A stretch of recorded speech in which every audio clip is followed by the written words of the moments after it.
Bonjour tout le monde, ici Thomas Bourgault, présentement au vestiaire du couvent de Deschambault avec Mme Lucille Bouillé.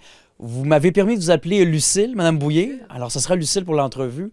C'est quoi le vestiaire du couvent de Deschambault? Le vestiaire du couvent de Deschambault date depuis 1994. C'est notre 25e anniversaire cette année. C'est quand les religieuses ont quitté le couvent, ici en 1994. Automatiquement, on a continué ce que faisait Mère Mallette, laquelle était venue fonder le couvent en 1861. Alors, on a continué quand même parce qu'elle aimait beaucoup aider les autres, rendre service aux autres. Ça, c'était très important pour elle. Puis elle a fait ça très longtemps. Très longtemps, elle est repartie pour Québec, naturellement, en 1861. Ça fait un petit bout quand même, hein? Oui.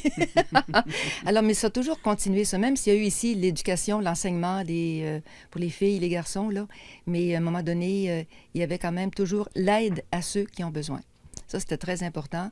Et je parlais justement avec Françoise Chénard, qui, elle, a travaillé très longtemps ici aussi. Là. Elle a arrêté en 94, justement, pour aider les gens qui en ont besoin. Alors, nous autres, quand on a repris ça en 94, c'est ce qu'on a continué.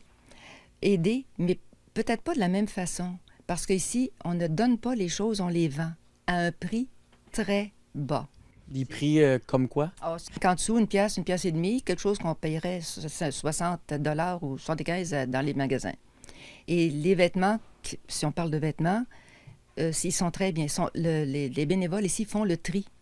Il existe une équipe de combien de bénévoles? 9 bénévoles. Puis on aime bien ça, travailler.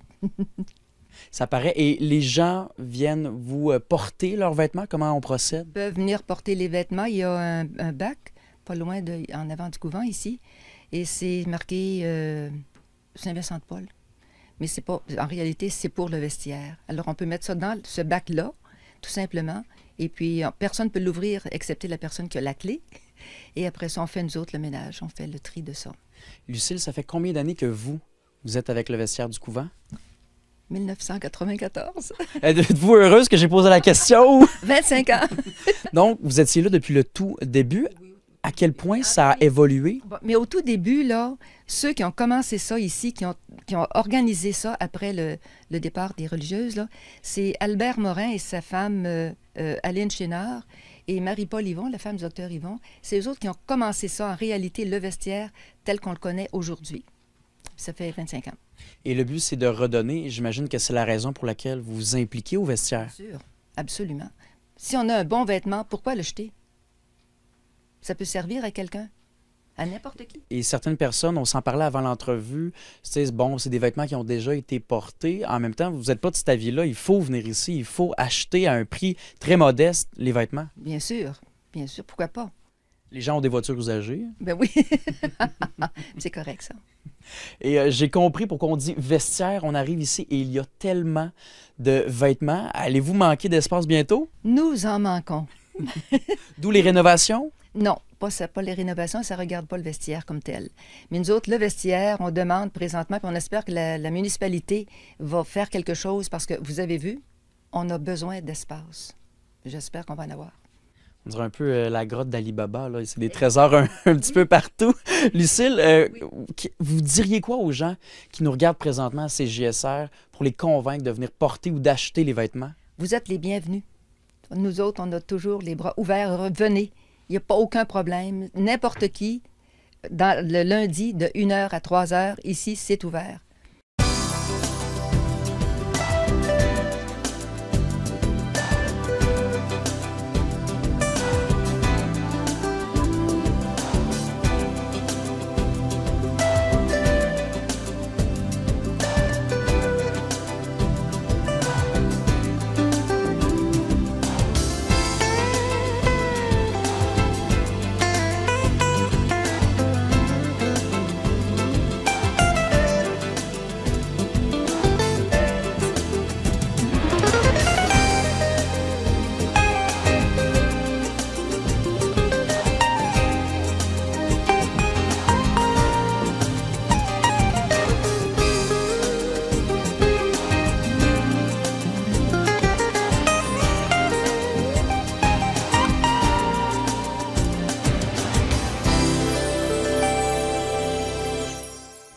Lucille, pourquoi s'impliquer depuis 25 ans au vestiaire du couvent?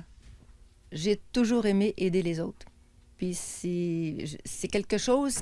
Tu sais, tous les vêtements qui arrivent, les choses qui arrivent, la vaisselle, les chaussures, ça aide les autres, ça. Il y en a qui en ont besoin.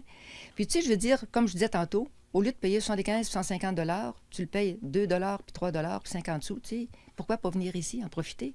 Il faut en profiter, c'est une aubaine. Et donner, c'est quelque chose qui est le fondement de votre équipe de bénévoles. Et il y a une de vos bénévoles qui est décédée tout récemment. Oui. Vous lui rendez un peu hommage en ce moment. Anne Montembeault, c'est la dernière de nos bénévoles qui est décédée. Ça ne fait pas longtemps, puis elle n'a pas été malade longtemps, mais même si elle était malade, elle continuait à travailler, puis on ne le savait pas. Mais Anne Montembeault, là, on a tellement un beau souvenir d'elle. C'était une vraie bénévole. Elle était comment? Comment?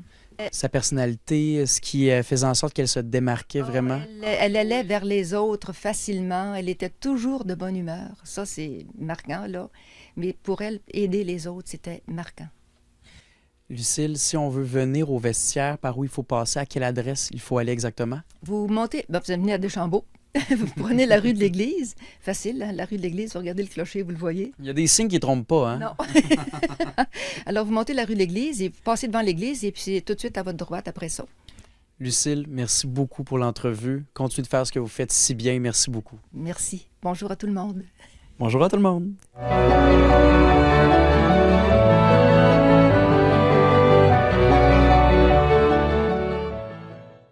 Capsule CJSR avec Stéphane Lépine. Stéphane, on est dans le cœur de la station communautaire en ce moment. Le bingo, pourquoi le bingo est autant important chez les gens de Port-Neuf? Oui, bien, dans le fond, on est quand même. C'est une activité que ça fait très longtemps qu'on fait. On n'a pas vraiment le nombre d'années exact, mais c'est pas loin de 40 ans qu'on fait du bingo. Et puis, c'est très important parce que justement, c'est une activité de financement pour la télévision. Vous savez qu'on n'a pas le droit nécessairement de faire de la publicité directe. On peut faire de la commandite, mais on ne peut pas faire de la publicité. Donc, il fallait se trouver d'autres moyens de financement. Alors, le bingo, ça en est un excellent moyen. En plus, on le fait en jouant, en s'amusant, et puis on le fait dans le confort de la maison. Alors, c'est pas mal intéressant. Et pour les gens à la maison qui veulent participer, qui veulent jouer au bingo, comment on doit procéder? Oui, bien ça, c'est une affaire qui est bien intéressante, c'est que dans chaque municipalité, bien, dans la plupart des municipalités, là, on essaie où il y a des dépanneurs, dans le fond, ou des épiceries, ou des gens qui collaborent dans le fond, il y en a plus d'une vingtaine là, qui sont avec nous, et puis qui collaborent à vendre des cartes. Alors, vous arrivez, je pense, c'est le lundi ou le mardi matin, en tout cas dans ces coins-là, et puis vous avez les cartes du dimanche suivant. C'est un feuillet de 4 cartes. Pour, je pense que c'est 5 si ma mémoire est bonne. En tout cas, ça, le prix, vous vérifierez chez votre dépositaire. Mais c'est important parce que ces dépositaires-là sont là depuis très longtemps. Et quand on est arrivé dans les nouveaux milieux, la même chose, les dépositaires sont embarqués. Et puis, effectivement, là, on a des gagnants maintenant de Saint-Hubal, de Saint-Casimir, de Deschambault. Des gens qui jouent régulièrement aussi. Oui, effectivement. Alors, on a notre public, dans le fond... présentement, là, j'ai regardé les derniers chiffres, là, on est dans le 600-650 cartes vendues. C'est quand même beaucoup. Là. Il y en a qui n'achètent plus qu'une. Des fois, c'est 4 puis 5 cartes. Là. Il n'y a pas de maximum, finalement. Non, il n'y a pas de maximum. Dans le fond, c'est le nombre de cartes que vous voulez jouer. Là. Le maximum, c'est le portefeuille qui le dit. Et on est à la station présentement. Comment ça fonctionne, ce gadget-ci? OK. Ben dans le fond, les gens ont l'impression que c'est très, très, très compliqué, alors que ça ne l'est pas vraiment. Je ne sais pas si Tony peut venir filmer un petit peu sur le dessus. Donc, vous voyez, toutes les 75 boules sont là. Alors, il n'y a pas de trucage, tu le vois. Hein? On n'a pas 2 fois la même boule. Il ne manque pas de boules. Alors, c'est pas un casino, là. C'est vraiment une station communautaire. C'est vraiment. Puis, vous avez... c'est obligatoire qu'il y ait une autre personne que l'animateur qui vérifie ces boules-là pour être sûr que les 75 sont là. Et que tout est légitime, que tout se passe selon les droits. Alors ça, cette machine-là, c'est encastré dans le meuble. C'est vraiment juste un jet d'air. OK? Parce que les boules, c'est vraiment des balles de ping-pong. Tout simplement. Oh oui. Oui, alors c'est des balles de ping-pong qui sont poussées par un jet d'air. Et comme le jet d'air se promène dans la caisse qu'il y a là ici, tu le vois, là, c'est comme le récipient. Donc, ça, dans le fond, ce que ça fait, c'est que toutes les boules se promènent et puis c'est vraiment avec l'air que ça sort. Donc, c'est impossible. Tu sais, les gens me disent souvent, bon, tu peux-tu me sortir ma boule? Telle boule, je m'en sais que ça. Ah oui, il t'offre des pots de vin pour avoir des boules. C'est impossible, je peux pas, c'est le hasard. C'est vraiment l'air qui gère tout ça. Donc, c'est vraiment, comme tu peux le voir, aussitôt qu'on allume, Ça amène du bruit. Il faut parler plus fort, même si on a un micro, finalement. Effectivement. Alors, c'est pour ça que les gens se demandent pourquoi c'est la seule émission qui a un micro comme ça, avec le casque. Là, je vais essayer de le mettre à l'endroit comme ça. Alors, comme tu peux voir, c'est un micro-casque, justement, pour qu'on ait juste le son de la voix et pas le son de ça. Alors, c'est très important parce que sinon, ça serait dérangeant. Puis les gens, ça prend de la concentration pour jouer au bingo.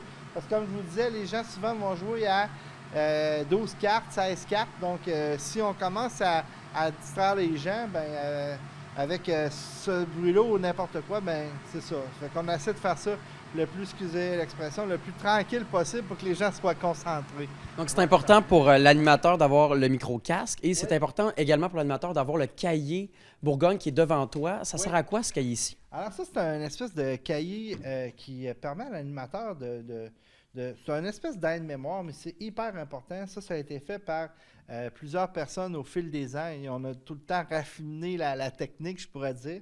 Et puis, dans le fond, je ne sais pas si tu peux le voir, là, nous autres, on ne le verra pas à l'écran, mais vous avez toute la procédure, comment ça fonctionne, ce qu'on donne en prix. On donne 1500 $ en prix, c'est quand même important. Vous avez aussi tous nos dépositaires. Vous avez aussi les endroits, il faut qu'ils aillent chercher leur prix parce que c'est pas juste à Saint-Ramon qu'on va chercher les prix.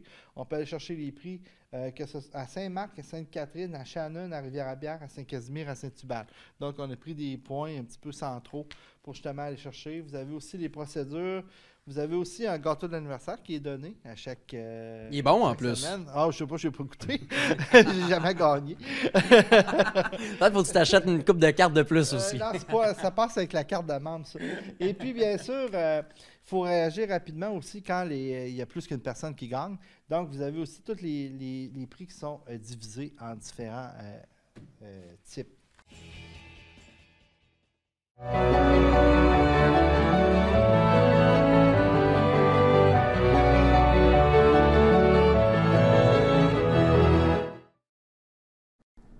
Alors, pour notre trésor patrimonial cette semaine, on va se diriger vers Neuville. Alors, vous avez peut-être visité l'église qui est bien sûr classée historique, mais aussi juste à côté, vous avez le vieux presbytère qui a été transformé en maison de la culture, tout ça.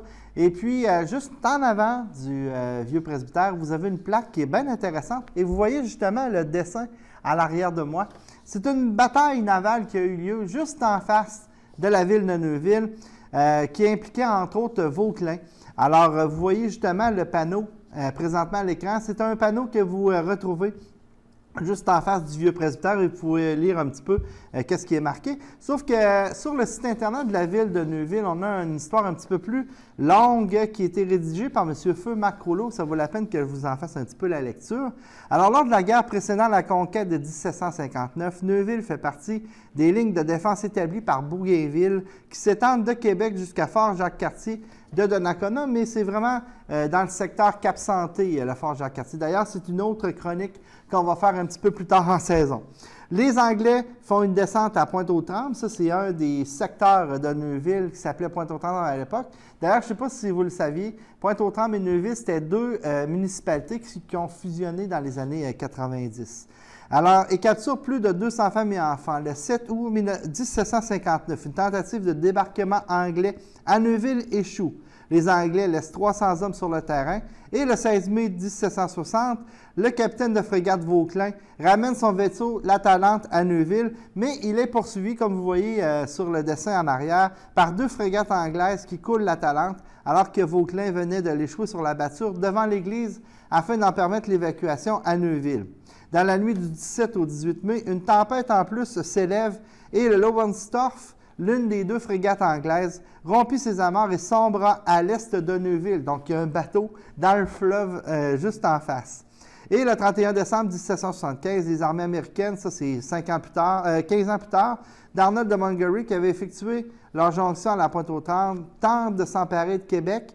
L'attaque échoue et des troupes resteront cantonnées dans le couvent de Neuville jusqu'en avril 1776. Donc, cette période-là de la guerre, de la conquête, il y a eu beaucoup d'actions aussi à Neuville, qui est un petit peu le grenier de la ville de Québec. à cette époque-là. Alors voilà, c'est une petite page d'histoire qui s'est déroulée à Neuville. Si vous passez dans le coin, vous pouvez arrêter pour voir ce magnifique panneau en face du presbytère.